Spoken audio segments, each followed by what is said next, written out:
Friends, मैं story का second part लेकर आ गई हूँ। अगर आपने अब तक फर्स्ट पार्ट नहीं देखा है तो पहले जाकर आप फर्स्ट पार्ट देखिए।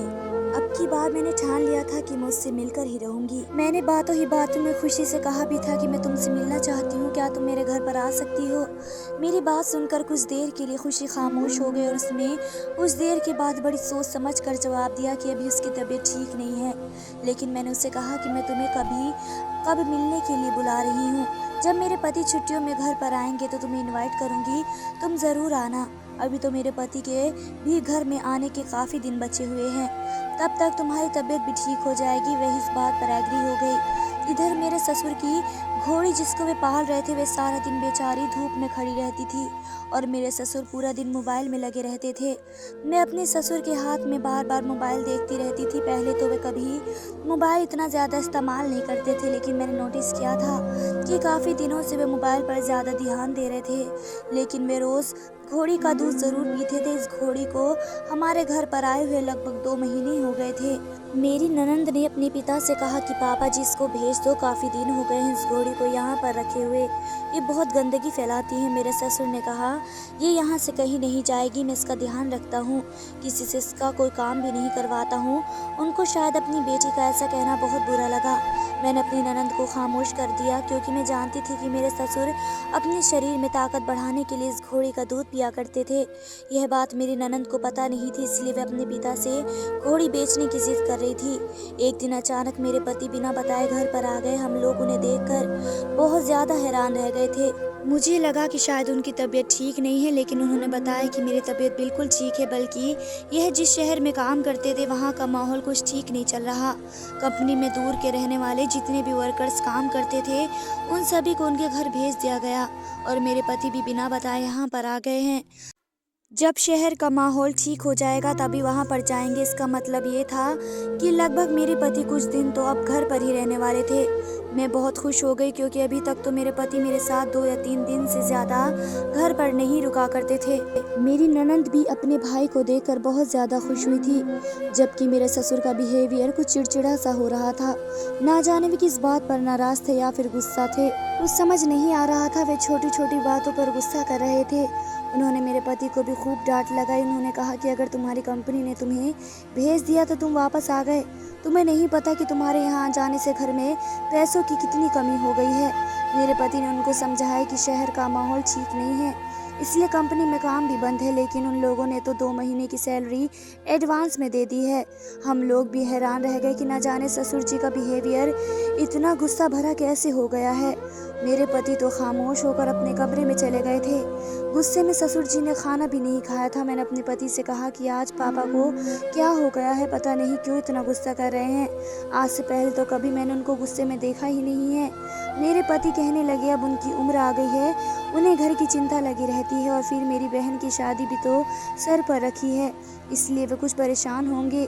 उसके बाद खाना खाकर हम लोग सो गए। मेरे पति को यहाँ पर रहते हुए 2-3 दिन गुजर गए थे, लेकिन मैं नोटिस कर रही थी कि इन दिनों खुशी ने मुझे एक बार भी कॉल नहीं की। मैंने खुद ही इसको कॉल लगाई और उससे कहा कि मेरे पति घर आ गए हैं, मैं तुमसे मिलना चाहती हूँ।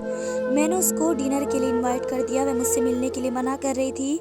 मैंने उसको कहा मुझे पता है तुम बहाना बना रही हो, अगर तुम मेरे घर नहीं आई तो मैं तुमसे कभी फ़ोन पर बात नहीं करूँगी, यहाँ तक कि कभी तुम्हारी कॉल भी रिसीव नहीं करूँगी। ये कहकर मैंने फ़ोन बंद कर दिया। अगले दिन रात के डिनर पर मैंने खुशी को इन्वाइट कर दिया और अपने पति के आने की खुशी में भी खाने में अच्छे अच्छे पकवान बनाए थे। मैं शाम के टाइम पर अपने ससुर के कमरे में उनको चाय देने के लिए गई। मैंने देखा कि वे मुझे बहुत परेशान नजर आ रहे थे। मैंने उनकी तरफ चाय की ट्रे रख दी, उन्होंने चाय नहीं पी और वे उठकर कमरे से बाहर चले गए। पता नहीं क्यों उनका मूड मेरी तरफ से भी बहुत ऑफ था। वे मुझसे भी बात नहीं कर रहे थे, लेकिन मेरे ससुर अपना मोबाइल कमरे में ही छोड़ गए। उनके मोबाइल पर किसी की कॉल आ रही थी। मैंने सोचा कि कॉल की आवाज़ सुनकर वे खुद ही अपना मोबाइल लेने के लिए आ जाएंगे, लेकिन उनके मोबाइल पर लगातार किसी की कॉल आ रही थी। मैंने अपने ससुर का मोबाइल उठाया और उनको कमरे से बाहर देने के लिए चली गई। मैंने देखा कि वे घर में कहीं भी मौजूद नहीं थे। तभी अचानक मेरे पति ने मुझे आवाज़ लगा दी। मेरे ससुर का मोबाइल मेरे हाथ में ही था। कॉल आनी तो बंद हो गई। धोखे से मैं उनके मोबाइल को अपने कमरे में ही लेकर चली गई। मेरे पति नहा रहे थे, उन्होंने अपने कपड़े निकालने के लिए कहा। मैं उनके कपड़े निकालने में बिजी हो गई, तभी अचानक मुझे याद आया कि शाम के 5 बज गए हैं। एक बार मैं पहले ही खुशी को कॉल करके पूछ लेती हूँ कि वह आ रही है या नहीं, और आ रही है तो कितनी देर में घर पहुँच रही है। पति के कपड़े निकालने के बाद मैंने अपना मोबाइल उठाया और खुशी का नंबर डायल किया। खुशी के नंबर पर रिंग जा रही थी और तभी अचानक मेरे ससुर के मोबाइल पर भी किसी की कॉल आने लगी। मैंने जैसे ही अपने ससुर का मोबाइल हाथ में उठाया, ये देखकर मेरे तो पैरों तले ज़मीन निकल गई कि उनके मोबाइल की स्क्रीन पर जो नंबर शो हो रहा था वह मेरा नंबर था। घबराहट से मेरे हाथ से मोबाइल छूट गया। मैंने दोबारा से अपने मोबाइल से खुशी का नंबर डायल किया और देखा तो फिर से कॉल मेरे ससुर के नंबर पर ही आ रही थी। मैंने कॉल रिसीव की तो मुझे मेरी ही आवाज़ सुनाई दे रही थी। मैं हैरान रह गई और बहुत ज़्यादा परेशान हो गई थी कि आखिर ये सब क्या हो रहा है। मैंने खामोशी से अपने ससुर के मोबाइल को स्विच ऑफ करके अपनी अलमारी में रख दिया और अपने काम पर लग गई। थोड़ी देर बाद मेरे ससुर जब घर पर वापस आए तो वे मुझे बहुत परेशान नज़र आ रहे थे। मुझे पता था कि वे ज़रूर अपने कमरे में ही जाएंगे और अपना मोबाइल तलाश करेंगे। मेरी सोच के मुताबिक वे अपने कमरे में ऐसे तलाशी कर रहे थे जैसे उनका कुछ खो गया हो। मेरे पति नहाने के बाद तैयार होकर अपने दोस्तों के पास चले गए। मेरे पास मौका अच्छा था, इसलिए मैंने अपने ससुर का मोबाइल ऑन किया और उनके मोबाइल की तलाशी लेने लगी। लेकिन ये देखकर मेरे पैरों तले ज़मीन निकल गई कि उनके मोबाइल में मेरे बहुत सारे फ़ोटोज़ और मेरी छोटी छोटी ऐसी वीडियो थी जो कि मेरे घर के हर काम में मोमेंट पर बनाई गई थी, जैसे मैं घर के नॉर्मल काम किया करती थी। अब मेरी सब कुछ समझ में आ गया कि आखिर मुझे हर बार लगता था कि मेरे पीछे कोई है, कोई मुझे देख रहा है, मुझ पर किसी की नज़र है। ये मेरा कोई शक नहीं, बल्कि मेरे ससुर अपने मोबाइल से ही मेरे फ़ोटो खींच लिया करते थे या फिर वीडियो बना लिया करते थे, या फिर मुझे अपने ससुर से डर लगने लगा था। लेकिन फिर ये खुशी कौन थी जो इतने दिनों से मुझ पर फ़ोन पर बात करती है? मैं बहुत कंफ्यूज हो रही थी। इसका मतलब था कि मेरे ससुर मुझ पर गंदी नज़र रखते थे। उनके मोबाइल में एक वीडियो तो ऐसी थी जिसे देखकर मैं शर्मिंदगी महसूस कर रही थी। मोबाइल में मेरी साड़ी पहनते हुए की वीडियो थी और मेरे कमरे से जो एल्बम गायब हुई थी उसका मतलब यही था कि वे मेरे कमरे से ही मेरे ससुर ने ली थी और अपने पास रख ली थी। अब मैं ये सब कुछ बर्दाश्त नहीं कर सकती थी। मैंने अपने पति को फ़ौरन कॉल करके घर बुला लिया और उनको सब कुछ बता दिया। मेरे पति ने पहले तो मेरी ये बात सुनते ही मेरे मुंह पर थप्पड़ मार दिया और वे कहने लगे कि तुम मेरे पिता पर इल्ज़ाम लगा रही हो। मेरी ननंद मुझे इस बात पर बुरा भला कहने लगी। मुझे पता था कि कोई मेरी बात पर यकीन नहीं करेगा, इसलिए मैंने अपने पति के हाथ में उनके पापा का मोबाइल दे दिया। उनसे कहा कि ये देखो और बताओ कि ये मोबाइल किसका है।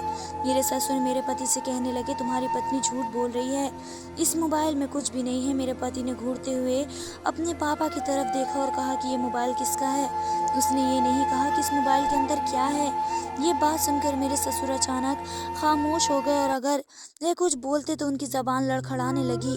मेरे पति ने जल्दी से मोबाइल ऑन किया और उन्होंने मेरे सारे फ़ोटोज़ मोबाइल में देख लिए और उसने मेरी वह वीडियो भी देख ली जो काफ़ी गलत तरीके से बनाई गई थी। मैंने अपने पति को खुशी के बारे में भी बता दिया कि खुशी कोई और नहीं बल्कि आपके ही पिताजी हैं। मेरे ससुर अपनी सच्चाई एक्सेप्ट नहीं कर रहे थे। उन्होंने कहा कि मैं किसी खुशी को नहीं जानता। मैंने अपने पति से कहा कि अगर आपको यकीन नहीं आता तो आप भी खुशी का नंबर मेरे फ़ोन से डायल करें, आपको पता चल जाएगा कि कॉल किसके पास जाएगी। मेरे पति ने मेरे कहने के मुताबिक मेरे नंबर से खुशी का नंबर डायल किया तो कॉल उनके दूसरे हाथ में उनके पापा के मोबाइल पर ही आने लगी। मैं जो भी बात अपने पति को बता रही थी वह सच हो रही थी। अब मेरे पति को यकीन आ गया। मैंने आज उनके पापा के खिलाफ जो इल्ज़ाम लगाया वे बिल्कुल सही है। मैंने अपनी ननंद से भी कहा कि मैं काफ़ी दिन पहले तुमसे कह रही थी कि मुझे ऐसा लगता है कि जैसे कोई मुझ पर नज़र रखता है, लेकिन तुमने मेरी बात को मजाक में टाल दिया। उसके बाद से कभी दोबारा मैंने तुम्हें ये बात नहीं बताई, लेकिन लगातार मेरे साथ ऐसा ही हो रहा था। मुझे लगता था कि जैसे मेरे आसपास कोई है, पर जब मैं गौर से देखती तो मेरे पास कोई नहीं होता। और फिर मेरे कमरे से वही एल्बम का गायब होना। कुछ दिन बाद जब मैं पापा के कमरे में सफाई करने के लिए गई तो मेरी वह एल्बम उनके कमरे में ही थी। घर में एकदम खामोशी का माहौल छा गया। मेरे पति की आंखों में बहुत गुस्सा था और वे अपने पिता के सामने जाकर खड़े हो गए। उन्होंने अपने पिता का हाथ उठाकर अपने सर पर रख लिया और कहा कि आपको मेरी कसम है कि ये जो कुछ कह रही है क्या वे सच है या फिर झूठ है। मेरे ससुर के चेहरे पर पसीना आने लगे क्योंकि वे बुरी तरह से फंस चुके थे। थोड़ी देर के बाद मेरे ससुर ने हाथ नीचे कर दिए और वह रोने लगे और मेरे पति के आगे हाथ जोड़ने लगे। कहने लगे मुझे माफ़ कर दो बेटा, बेटा बहू बहुत ठीक कह रही है, ये मोबाइल मेरा है और खुशी भी मैं ही हूँ। मैं ही लड़की बनकर तुम्हारी पत्नी से बात किया करता था। जिस दिन से तुम्हारी पत्नी इस घर में आई मेरा दिल को भा गई थी। मैं इसे पसंद करने लगा था और हमेशा उसके करीब जाने की कोशिश करता था। तुम्हारी पत्नी जो भी काम करती मैं उसका फ़ोटो खींच लिया करता और अकेले मैं उसकी फ़ोटो और वीडियोस देख देख कर खुश होता। बहू बहुत खूबसूरत है, मैं उसकी खूबसूरती में खो गया था। तुम तो हमेशा दूसरे शहर में रहते थे, इसलिए मैं चाहता था कि मैं उसको अपनी तरफ कर लूं और तुम्हारी पत्नी को तुमसे छीन लूं। इसलिए मैंने प्लान बनाया कि मैं लड़की की आवाज़ निकाल कर टीना से फ़ोन पर बात किया करूँगा और मैं टीना से खुशी बनकर फ़ोन पर बात किया करता था। मेरे अंदर ये पुराना टैलेंट है। मैं अपनी जवानी के दिनों में लड़की की आवाज़ निकालता था, लेकिन अब बुढ़ापे की उम्र में जाकर मेरे मुंह से लड़की की आवाज़ साफ नहीं निकलती थी, इसलिए मैं घोड़ी लेकर आया था। घोड़ी का दूध पीने से गले से आवाज़ ठीक हो जाती है। मैंने ही तुम्हारी पत्नी के कमरे से उसकी एल्बम चुराई क्योंकि मैं उसे पसंद करता था। मेरे मोबाइल के वॉलपेपर पर भी उसका फ़ोटो लगा हुआ है। मुझसे बहुत बड़ी गलती हो गई बेटा, तुम्हारी पत्नी पर गंदी नज़र रखने लगा था। मुझे नहीं पता था कि तुम्हें ये सब कुछ पता चल जाएगा। मैंने सोचा था कि मैं किसी दिन बहू को अपनी बातों में ले लूँगा और उससे कहूँगा कि वे तुम्हें छोड़ दे और मुझसे शादी कर ले। ये बात सुनकर मेरे पति का खून खौल उठा और मुझे भी अपने ससुर से नफरत होने लगी। जिसको मैंने इतना अच्छा आदमी समझा, वे मेरी इज्जत पर अपनी गंदी नज़र रखे हुए था। मुझे इस बात की बिल्कुल भी खबर नहीं थी। मेरे पति ने कहा, मुझे नहीं लगता था कि एक ससुर अपनी बहू के साथ इतनी घिनौनी हरकत भी कर सकता है। मुझे शर्म आती है आपको अपना पापा कहते हुए। मेरे ससुर बहुत शर्मिंदा हो रहे थे। मेरे पति ने अपने पापा को बहुत बुरा भला कहा और उन्होंने फैसला किया कि अपनी बहन की शादी कर देने के बाद वह मुझे अपने साथ शहर ले जाएंगे और जहाँ पर वह नौकरी करते हैं वहीं पर एक किराए का मकान खरीद लेंगे और मुझे अपने साथ ही रखेंगे। वे कभी भी मुझे इस घर में नहीं रहने देंगे और ना ही खुद वापस लौटकर इस घर में आएंगे। मेरे ससुर ने हम लोगों से बहुत माफ़िया मांगी, लेकिन वे हमारे दिल से उतर चुके हैं। अब कभी हमारे दिल में उनके लिए पहले जैसी इज्जत नहीं आ सकती। इसलिए मेरे पति 1 महीने के अंदर ही अंदर अपनी बहन की शादी कर दी और इसके बाद वे मुझे लेकर शहर आ गए। मैं अपने पति के साथ अब शहर में रहती हूँ और मेरे ससुर गाँव में अकेले रहते हैं। हम लोगों के साथ साथ उनकी बेटी ने भी उनसे सारे संबंध खत्म कर दिए। मैं अपने पति के साथ शहर में खुशी खुशी रहती हूँ और अपने पति को भी समझाती हूँ कि वह आपके पिता हैं। मेरे कहने पर मेरे पति ने अपने पिता को पैसे भिजवाना शुरू कर दिया और वह उनका खर्चा उठाने लगे। धन्यवाद दोस्तों।